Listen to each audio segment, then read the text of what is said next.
Guys, alam niyo ba na ang ubas ay napanis, nagiging wine. Siyempre, 'pag naging wine, magiging expensive at mas mahal, 'di ba? Same din sa gatas. Ang gatas 'pag napanis, nagiging yogurt. 'Pag ang yogurt napanis, nagiging cheese, mas expensive. Dapat same din sa tao, lalo na pagdating sa trabaho o sa workplace.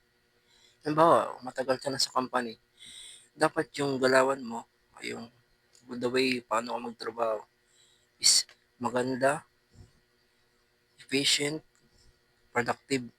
Pero meron iba mga tao talaga na wala. Kahit gaano pa katagal sa company, kahit 10 years na, 5 years, yung galawan nila parang bago. Parang walang pagbabago. Parang stagnant. Walang improvement. Ayun talaga dapat ang baguhin natin sa sistema sa trabaho para yung ibang mga baguhan hindi mag-resign kaagad.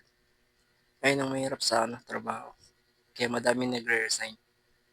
Sana tayo bilang employee, habang tumatagal sa company, dapat madami tayong natutunan at mas lalo pa tayong nag-improve at kapakapakinabang.